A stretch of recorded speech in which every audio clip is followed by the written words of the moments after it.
To give our viewers a kind of overview of what we're talking about, I mean, digital technology is changing everything, life and business as we know it.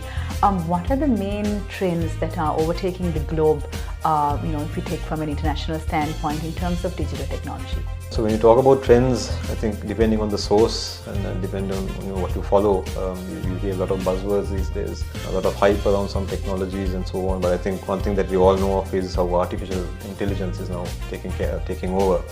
Seeing how this 5G, 6G technologies are coming in, augmented reality to so many technologies around that, cloud computing going into a next level now, like talking about cloud at the edge or edge computing basically. So several things that are happening in the world, all fast moving, but I think artificial intelligence is getting infused into a lot of these now. I think a lot of the companies here, a lot of the technology companies in Sri Lanka, the software engineers to the IT, other engineers are exposed to a lot of these technologies because they are serving global organizations. Local industries itself is probably getting there. I think the awareness is definitely there now in a lot of what we do. I think if you take artificial intelligence, for example, I think the average users, those trends are changing. I think we see some organizations, a lot of large enterprises embarking on an artificial intelligence journey, getting their data lakes in place, getting the data cleansed up and so on, because that is the start, the foundation. There are some trends that we are seeing in some developed markets, like autonomous cars to virtual reality type stuff, and blockchain-based payments and all that, which is still it's probably a few years from coming to Sri Lanka. Digital technology is reshaping the world and Sri Lanka. We spoke about all of this and more with Shevan Goonetilleke. Stay tuned. For 30 years, LMD has been the voice of business in Sri Lanka, capturing the pulse of the nation's corporate landscape through its iconic covers. Each cover tells a story, from the first edition in 1994 to the present day, narrating key moments, leaders and trends that have shaped Sri Lanka's business ecosystem. Over the years, LMD covers have featured thought leaders, business pioneers and game-changing innovations, reflecting the evolution of industries and the economy. As we celebrate 30 years, these covers represent more than just publications. They are a testament to LMD's legacy of excellence in business journalism and its unwavering commitment to being Sri Lanka's leading voice of business. LMD, Sri Lanka's voice of business, a legacy of 30 years.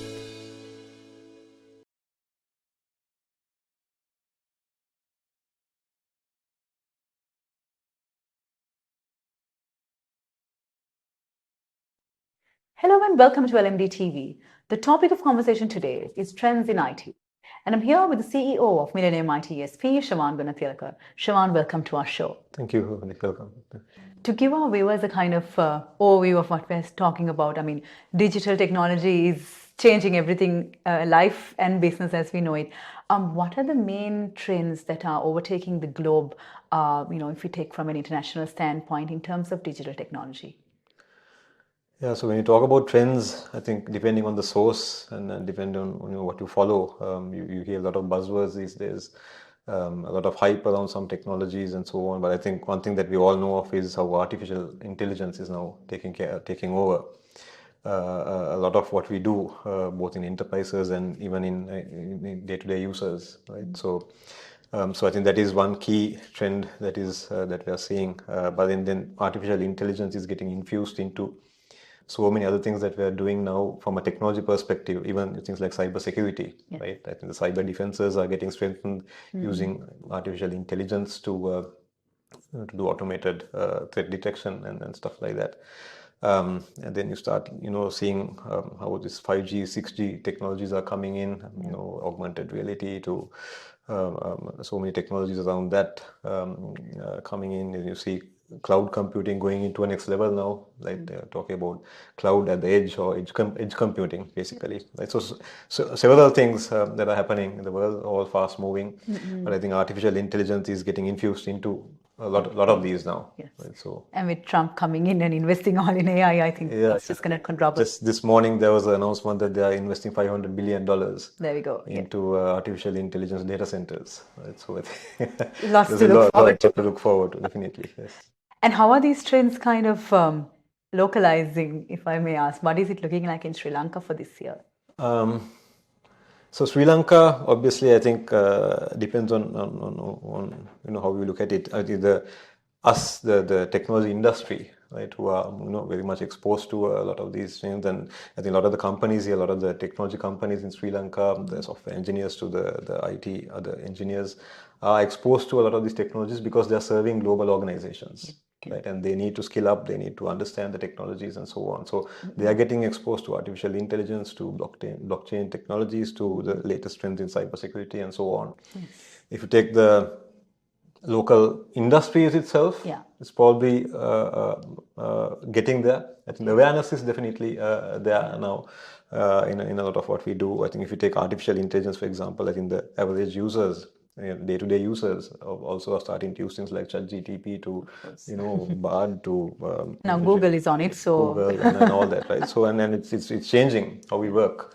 Right, so from that perspective, I think those trends are changing. I think we see some organizations, a lot of large enterprises embarking on an artificial intelligence journey, getting their data lakes in place, getting the data cleansed up and so on, because that is the start, the foundation for sure, for getting into artificial intelligence. But then there are some trends that we are seeing in some developed markets, like autonomous cars to virtual reality type stuff, and blockchain based payments and all that, which is still it's probably a few years from coming to Sri Lanka.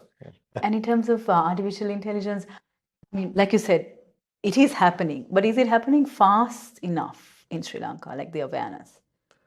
Well, some areas, yes. I think there are some industries that are more advanced and looking forward to advance their people and technologies and more progressive, actually, right? So even some of the banks to some of the enterprises, so they're embarking because they see the benefits, right? It's sometimes it's a significant investment that they need to put in, but they do see the benefits of integrating with AI technologies, skilling up their people and so on, right? So because they can benefit in so many different ways. But I think it'll just catch on. Of course. I mean, we saw the president also noted, like, not artificial intelligence, but digital technology and the IT sector to be like a key driver of economic growth for the short term.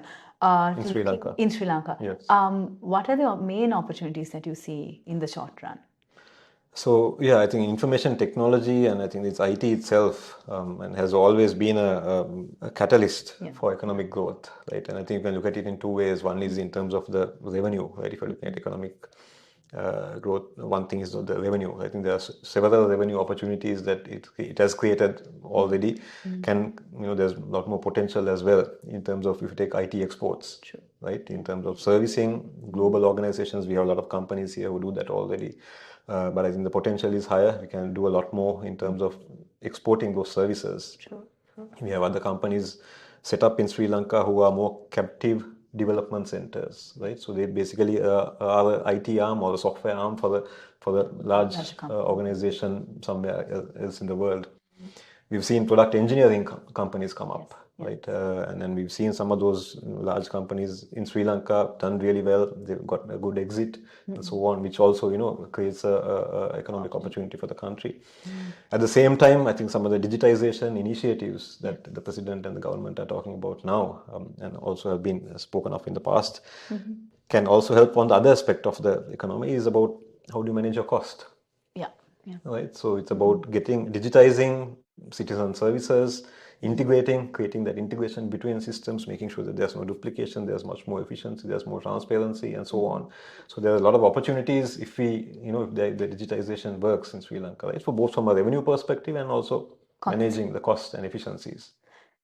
You said if loudly. What are the challenges that are stopping us or hindering us from making use of these opportunities?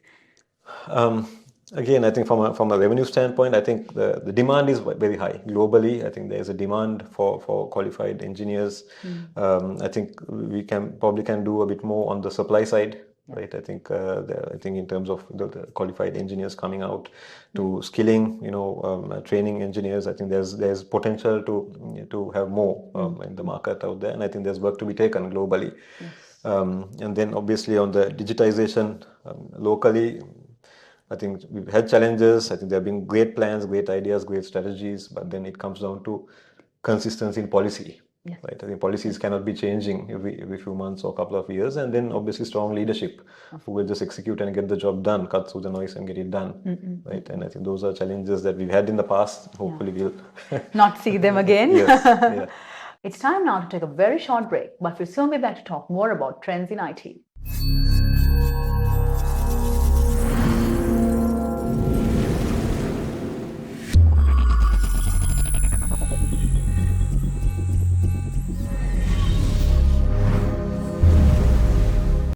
Display your brand message on digital screens at prime locations. The largest digital advertising network in Sri Lanka. Emerging Media. Welcome back to the show. We're in conversation with the CEO of Millennium ITSP, Shevan Goonetilleke. One of the, I don't know whether this is a challenge, but in your first answer, you talked about how AI is boosting a lot of things, including cyber defenses. In terms of the local picture, firstly, if I ask you, how is cyber security looking like in Sri Lanka? Are we defensive enough? What should be done? So I think no one is going to be ever prepared. Right? Yeah. You can't say you're prepared, I'm not worried about cybersecurity, because I think like we innovate in our day-to-day technologies, even the hackers or the attackers they're innovating themselves. Yeah. They're innovating as well. Right? So obviously they'll always come up with new ways to get through these defenses. So I think Sri Lanka, I think what we notice is, because we work with a lot of enterprises as well, there are some who are working with global cybersecurity products and companies because they understood the risks. And there are some enterprises and companies here who have been attacked, right? And then they've had either financial damage or reputational loss or some social impact. So I think for that reason, the awareness is increasing, right? And people know that they need to embark on this journey. They need to have the right defenses in place and so on. We see so many companies wanting to set up either their own security operations center or they start outsourcing their security operations centers for someone else to continuously monitor that and watch out for threats 24/7, right? So that is good to see, because then we know people are ready for something, right? We see enterprises appointing senior roles. They're called CISOs, Chief Information Security Officers, who sometimes sit at a board level as well, making it a board level conversation now, because that's the level of threat. You can totally bring down companies, right, if the serious attack comes in. So, but I think that those are the things that we're starting to see now in Sri Lanka, right? And I think over the last couple of years, it has increased. And I think there are a lot of companies who have come up also who are providing services now, right? To basically offloading that from the enterprise, saying, we'll take care of your security for you, and setting up a security operations center, for example, right? Dedicated, look at your, looking at all your defenses, making sure you're secure. Shevan, given your experience and exposure, you know this risk. And it's nice to hear that a lot of companies are getting on board. But for companies that are still not there yet, either because of cost implications or lack of awareness, what can we do to kind of promote people being prepared? Yeah, so I think there are, on the flip side, there are companies who think, we are safe enough, no one is going to come and attack us. We are small, why would someone come in? Exactly. And so on, right? So I think that's where that awareness is really needed, right? Because I think, however small, I think you're running a business, can impact you, yes. It's affecting your livelihoods and everything, right? So it can affect you in a lot of ways. So I think that awareness is getting created, and I think I think even at a school level now, right? I think the IT programs that are running, I think there are institutes that are running programs within schools, talking about some of these technologies, from cloud technologies, artificial intelligence, cybersecurity. We see a lot of the education institutes coming up with cybersecurity programs, right? And even going up to degree and master's levels now, right? Which creates that awareness and interest, right? And I think for those who are cybersecurity enthusiasts, it has become a very lucrative field as well globally, because there's a shortage of cybersecurity engineers, analysts, and so on, right? So I think those things are creating some momentum, right, and awareness. But obviously there can be more that can be done, right, in terms of creating and making sure people are ready and have the right defenses in place. All this. Yeah. It's been, I didn't feel the time go, but I think we are reaching the end of the conversation. Yeah. But before we let you go, if I ask you, it's pretty obvious now that digital technology is going to be, like you said, a catalyst, and probably, it's going to be where everything kind of revolves around in Sri Lanka too, in terms of business and growth. 2 questions. When it comes to talent, do we have what it takes to fuel this growth of digital technology? And if we do have the talent, what are the opportunities that we see in that? So, definitely we do have the talent. I think Sri Lanka, we've seen, we have enough examples of how Sri Lankan talent have developed and produced, engineering marvels that are second to none, right? World-class software engineers to technologists who have gone on to build products, taken it to the world, got great exits in terms of investments that are coming and so on. Do we have enough? Absolutely not. Okay. Right? So that is where quantity-wise or quantity and quality both. I think we have the cream as well. Yeah. But then obviously, if the scale is there, if you can scale that in some way, I think there are a lot more opportunities. Sure. So I think that is where I think there are. If you take, for example, I think if I remember the numbers correct, I think we have about 150,000 or maybe a little bit more IT workforce in the country now, right? And I think university output is somewhere around 9,000-10,000 a year. I think the demand is about double that, right? But at the same time, not all IT jobs require university degrees. You've seen that as well, right? So that's where there are diplomas coming up. There are conversion programs coming up where people who are in other fields have training programs who can get them converted, and we see where some of these IT training programs are going down to the school levels now, right? So you get them, create the awareness, enthusiasm, and so on from at a young age, so that when they come out, they have some level of skill. They can go into a job straight away, right? So I think those things will help in the coming years. But I think for now, if you are looking at that growth and if you want to expedite that growth, I think then capacity is a concern. And but it should not be a constraint, but it shouldn't be a constraint. But definitely from a skill perspective, I think we have the best. Lots of things to look forward to for definitely. Sure. Thank you, Shevan. We've been in conversation with the CEO of Millennium ITSP, Shevan Goonetilleke. Shevan, thank you very much for being a part of our show. Thank you, Ruwandi. And thank you to all our viewers for joining us. Until next time, take care. Don't forget to subscribe to our YouTube channel and follow us on Facebook, LinkedIn, Instagram, and X. Thank you for watching and stay safe.